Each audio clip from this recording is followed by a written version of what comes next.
स्वागत है। आप देख रहे हैं कहानी कुर्सी की, और कहानी कुर्सी की में आइए अब बात करते हैं प्रधानमंत्री नरेंद्र मोदी की, जो अपने तीसरे टर्म को लेने के लिए अभी पूरे जी जान से जुट चुके हैं चुनाव में। आज एक दिन के अंदर प्रधानमंत्री नरेंद्र मोदी 4 राज्यों का दौरा करने जा रहे हैं। शुरुआत उन्होंने असम से की है। काजीरंगा नेशनल पार्क में आज सुबह सुबह तड़के प्रधानमंत्री की ये तस्वीरें आई जो आप देख रहे हैं इस वक्त। और काजीरंगा वाइल्ड लाइफ पार्क में पहुंच करके सुबह ही अगर वो आप तस्वीरों में उनको देख सकते हैं, कभी एलिफेंट राइड कर रहे हैं, कभी कुछ कर रहे हैं, तो इसका मतलब बहुत जल्दी उन्होंने अपना दिन आज शुरू कर लिया था, मतलब 5 बजे के आसपास। इसके बाद फिर यहां से वो गए हैं अरुणाचल प्रदेश, जहां उन्होंने एक चुनावी सभा की है और ईटानगर में। ईटानगर से फिर उनको जाना है, इसके बाद दोबारा जोरहाट, फिर आसाम आना है। आसाम से फिर उनको जाना है पश्चिम बंगाल, सिलीगुड़ी। इन सब जगहों पर उनके कार्यक्रम लगे हुए। तो काजीरंगा नेशनल पार्क से ईटानगर, ईटानगर से जोरहाट, जोरहाट से सिलीगुड़ी, और सिलीगुड़ी के बाद फिर वो आ जाएंगे आज शाम को अपने कॉन्स्टिट्यूएंसी में, यूपी में बनारस। बनारस में उनका रोड शो भी लगा हुआ है। बनारस में उनको नाइट हॉल्ट भी करना है, उनकी सभा भी लगी हुई है। ये उनके सारे कार्यक्रम है। एक दिन में शुरुआत असम से अरुणाचल, अरुणाचल से फिर असम, उसके बाद पश्चिम बंगाल, पश्चिम बंगाल से यूपी। ये प्रधानमंत्री का पूरे दिन का दौरा है, आप अंदाजा लगाइए। और इसमें उनको अपने इस बीच में अपने सारे सरकारी काम भी करने हैं, अपने सारे पॉलिटिकल काम भी कर रहे हैं, और चुनाव के सारे इंतजाम भी उनको देख लेने हैं। तो इस लेवल पर जाकर के प्रधानमंत्री का आप समझ सकते हैं कि पीपल कनेक्ट वो चल रहा है। हेमंता बिस्वा शर्मा ने एक बड़ी इंटरेस्टिंग बात अभी कही है।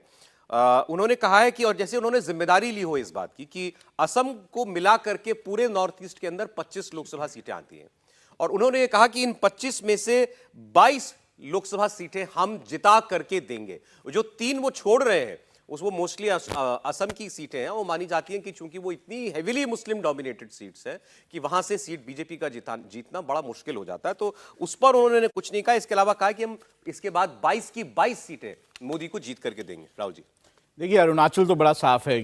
पिछली बार 2 सीटें जो थी अरुणाचल की, दोनों के दिनों बीजेपी जीती थी। और अगर आप 2014 से भी कंपेयर करेंगे तो 1 सीट तब भी बीजेपी जीती थी। वहाँ कांग्रेस से बीजेपी का सीधा सीधा मुकाबला है, और ऐसे में वहाँ पर बहुत ही स्ट्रांग दोनों जो कैंडिडेट, किरण रिजिजू और जो तापिर गांव, दोनों ही बड़े अच्छे कैंडिडेट हैं। और बीजेपी का इस बार भी ऐसा ही लगता है कि वो दोनों सीटें जीतेंगे। असम का आपने बता ही दिया कि असम में ज़्यादातर वहाँ पे मुख्यमंत्री का भी अपना प्रभाव बहुत ज़्यादा है।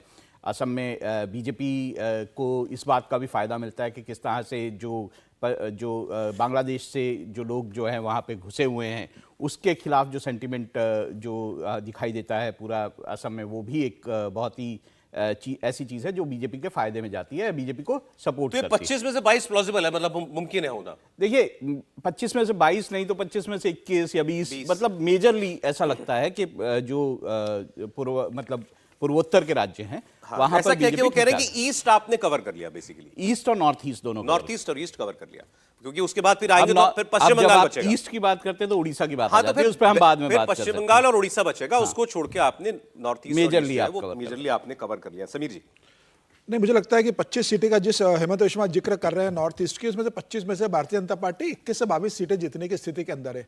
आसाम की अगर बात करें तो सबसे बड़ा राज्य आता है नॉर्थ ईस्ट का। वहाँ से कांग्रेस 2019 में 3 सीटें जीती थी, और इस बार भारतीय जनता पार्टी की पूरी कोशिश है कि वो 3 सीटों पर वापस कब्जा किया जाए। हालांकि उसमें से 1 सीट ऐसी है कि जो कांग्रेस के लिए मतलब बहुत मजबूत गढ़ है, और वहाँ से पूर्व मुख्यमंत्री के बेटे वहाँ से सीट जीतते रहे। तो मुझे लग रहा है बारापेटा एक ऐसी सीट है जो इस बार भारतीय जनता पार्टी को लग रहा है कि वो जीत सकती है, कांग्रेस छीन सकती है। इसके अलावा नौगांव और कलिया पर 2 सीटें, वो कांग्रेस का बहुत मजबूत गढ़ है। भारतीय जनता पार्टी मान के चल रही है कि शायद इन 2 सीटों पर, क्योंकि मुस्लिम बहुल सीटें, यहाँ से जीतने की संभावना कम है। तो मुझे लगता है कि इस बार भारतीय जनता पार्टी 21 से 22 सीटें जो हेमंत बिस्वा शर्मा ने कहा है, और उसकी तैयारी भी लगातार Bharatiya Janata party north east पर लगातार कर रही है। और हेमंत बिस्वा शर्मा खुद सिर्फ आसाम की नहीं, नॉर्थ ईस्ट के एक लोकसभा सीटें, चाहे वो आसाम की हो या त्रिपुरा की हो या मेघालय की हो, विजिट कर रहे हैं और संगठन को देख रहे हैं। तो मुझे लग रहा है भारतीय जनता पार्टी वहाँ बहुत बेहतर प्रदर्शन करने की स्थिति में है इस बार। देखिए, त्रिपुरा में तो वोट शेयर बहुत ज़्यादा बीजेपी का है, और त्रिपुरा मुझे लगता है कि एक ऐसा राज्य है जहाँ पर बीजेपी को बिल्कुल मुश्किल नहीं होनी चाहिए।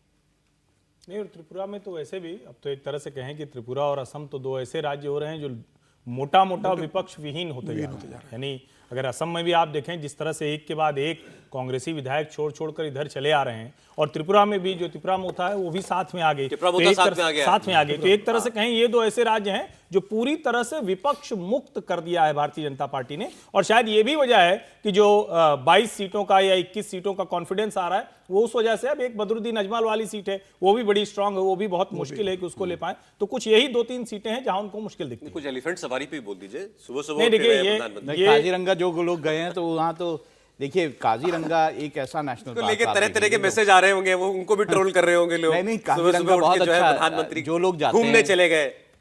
राइनो और हाथी के लिए जो काजीरंगा का पार्क है वो एक डिलाइट है, अगर जो लोग भी वहाँ गए हैं या जिन्होंने देखा है, वो बहुत ही अच्छा तरह से नेशनल अरे पार्क है। मैं तो वैसे ही सोच रहा था कि भाई आप नरेंद्र मोदी को अगर देखें तो इनके पास अनवाइंड करने के लिए यही सब तो है, बाकी हर वक्त तो आप काम ही होता है, छुट्टी कोई लेते नहीं है ये लोग, छुट्टी जैसी कोई चीज, वेकेशन जैसी कोई चीज होती नहीं है। आप अपने दिन भर के काम में कहीं एक दौरा ऐसा भी लगा लेते हैं। ऐसा प्रधानमंत्री वेकेशन नहीं लेते हैं, बाकी पॉलिटिशियंस के बारे में ऐसा नहीं कह प्राइम सकते हैं मिनिस्टर आप। नहीं, बाकी तो खूब लेते हैं। पहले प्रधानमंत्री भी छुट्टी लेते थे, और पहले प्रधानमंत्री भी खाना खाने के बाद बढ़िया सो भी जाते थे। ऐसा नहीं है, वो कितने प्रधानमंत्री, उनका नाम लेने की आवश्यकता नहीं है। लेकिन एक चीज और है, देखिए, एक तो ये कि वो काजीरंगा गए हैं, बड़े खूबसूरत विजुअल्स हैं, और किसी भी नेता को देश के हर हिस्से में जाना चाहिए, और प्राइम मिनिस्टर इस देश के टूरिज्म एम्बेसडर के तौर पर नजर आते हैं, ब्रांड एम्बेसडर दिखते हैं। आप सोचिए जाने कितने लोग होंगे जो प्रधानमंत्री को इन जगहों पर देखते हैं, उसके बाद उनके मन में इच्छा होती है कि चलो यार हम भी जरा घूम के आते हैं। वैसे भी होती होगी, लेकिन जब प्राइम मिनिस्टर इस तरह से जाता है तो वो इच्छा बढ़ जाती है, चाहे वो रिलीजियस टूरिज्म हो या इस तरह के टूरिज्म हो जिसको हम एनवायरमेंट फ्रेंडली या एडवेंचर टूरिज्म उसकी बात करें। लेकिन एक चीज और है, अब आज तारीख कितनी हो गई, 9 तारीख हो गई, अब कितने दिन बचे हैं? 13-14 तारीख में तो चुनाव की तारीखें आ जानी है, समय बड़ा कम है।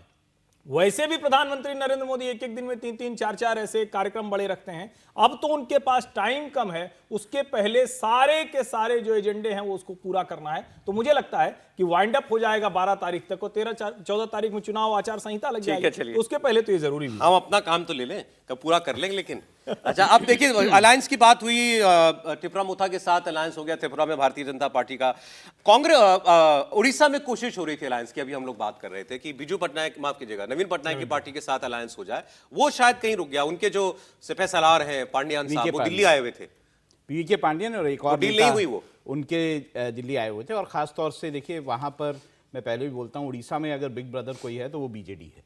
आप पीछे के भी चुनाव निकाल के देखेंगे तो बीजेपी से बेहतर प्रदर्शन उनका हमेशा रहा है, और वो विधानसभा और लोकसभा दोनों में बेहतर प्रदर्शन रहा है। तो ऐसे में जो सीटें जो थी वो एक पुरी की सीट थी, और एक जो है एक और सीट थी जिसको लेकर बार बार बात हो रही थी, भुवनेश्वर की सीट। तो पुरी की सीट जो है बीजेडी के पास है और भुवनेश्वर की सीट बीजेपी के पास है। इस सीटों को जो है बीजेपी चाह रही थी कि हमें मिल जाए, हमें मिल जाए, तो उसको क्या लेकर फॉर्मूला डिसाइड हो रहा था? 21 सीटें हैं वहां पर। देखिए वहां पे 8 पिछली बार जो है मतलब लोकसभा में सीटें जो है बीजेपी जीती थी। पिछली उससे पहले 1 सीट जीती थी, 2014 में 1 सीट जीती थी, उसके बाद 2019 में बढ़ के जो है वो 8 सीट जीती थी। अब बात ये हो रही थी कि बीजेपी ज्यादा सीटें लड़ना चाहती थी, 10 सीटें लगभग लड़ना चाहती 11 बीजेडी लड़ दे, 10 बीजेपी लड़ ले। हाँ, लड़ना चाहती थी। और ये भी बात हुई थी कि आप बीजेडी जो है वो विधानसभा में ज्यादा सीटें लड़ ले, और जो है बीजेपी जो है लोकसभा में ज्यादा। तो ये अलायंस कॉल ऑफ हो गया अब? ये लगभग कॉल ऑफ है, और इसमें ये भी बात आ रही है कि अब बीजेडी ने ये कहा है कि वो अकेले चुनावों में जाएगी। अच्छा, चलिए ठीक है, मतलब एक स्टेट और बीजेपी रैप अप कर देना चाहती थी अपने लिए कि वहां की सबसे बड़ी पार्टी के साथ अलायंस, क्योंकि हम अब ईस्ट की बात कर रहे हैं, तो बिहार में भी बीजेपी को अब अलायंस के लिए दिक्कत हो रही है। उसमें हम लोग अभी बात करते हैं आगे, लेकिन चूंकि पहले हमने जो है कांग्रेस की सीटों का जिक्र किया था, उससे जुड़ी 2 खबरें मैं आपको बताना चाहता हूं। वायनाड है उस लिस्ट में है 39 की, जो कल कांग्रेस ने जारी की, राहुल गांधी का नाम उसमें सामने आया।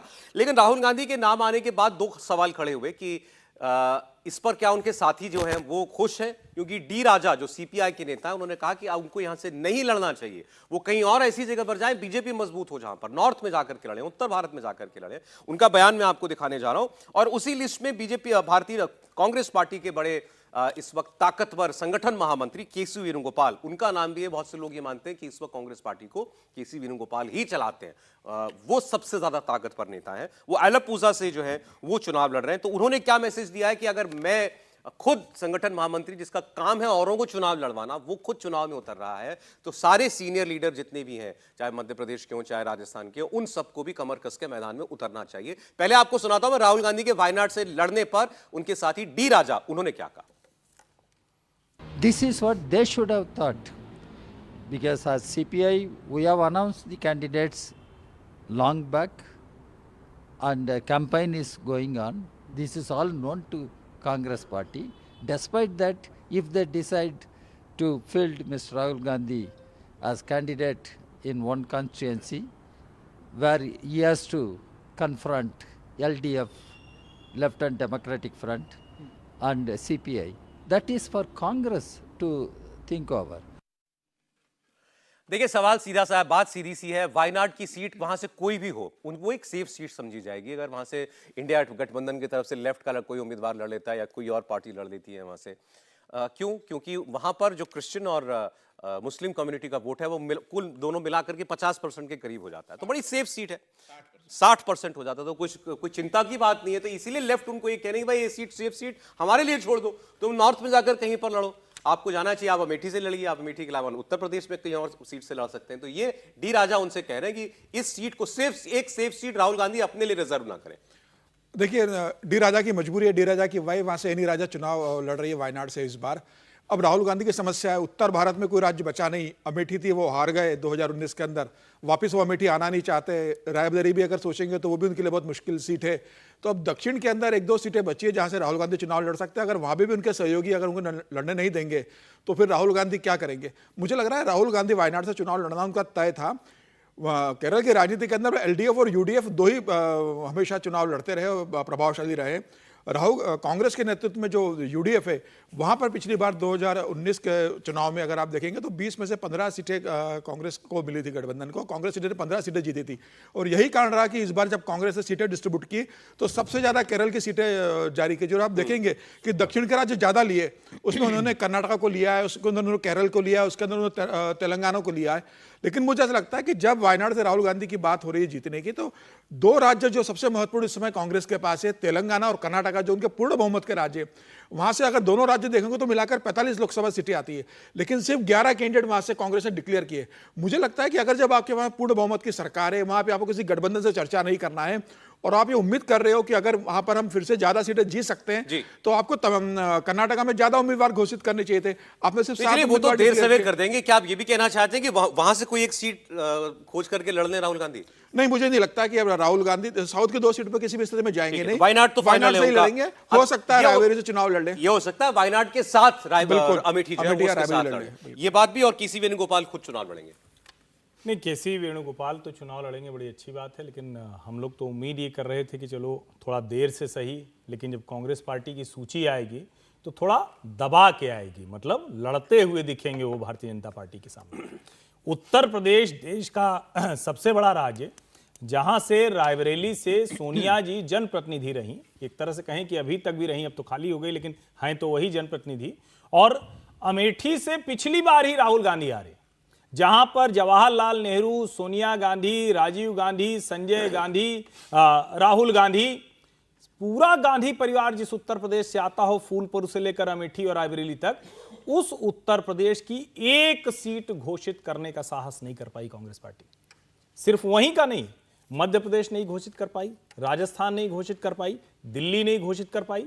इसको एक और तरह अगर देखें, बिहार नहीं घोषित कर पाई, तो इसका मतलब यह हुआ कि कांग्रेस पार्टी ने हिंदी भाषी राज्यों से अपने आप को पूरी तरह से बाहर मान लिया है। अच्छा। और शायद यही वजह है, और मतलब मैं उसको कहूं कि हम लोग तो ये उम्मीद कर रहे थे भाई ठीक है चलो देर आए दुरुस्त आए होगा। जैसे हम लोग मतलब दीपावली के समय देखते हैं ना कि इलाहाबाद में खूब होता था कि पटाखे जिसके पास कम है तो बढ़िया वाले अच्छे वाले पटाखे बचा के रखता था, 12 बजे बजाता था, लोगों को दूसरों को लगे। यहां तो बाद में भी जो पटाखे आए फुस से निकल गए, 195 के सामने 39, बहुत खराब स्थिति है। अब चलिए देखिए, अब जब लिस्ट निकलती है, अब लिस्ट तो आगे जारी होंगी, अब वो कैसी होती है ये आगे देखा जाएगा। एक छोटा सा ब्रेक हम यहां पर ले रहे हैं, आप देखते रहिए कहानी कुर्सी की। और कहानी कुर्सी की में आगे कुछ और खबरें, हम लोग पश्चिम बंगाल की बात भी करने जा रहे हैं, वहां की राजनीति में क्या हो रहा है, बिहार का जिक्र राहुल जी ने किया था, बिहार का अपडेट भी आपको देंगे। फिलहाल एक ब्रेक।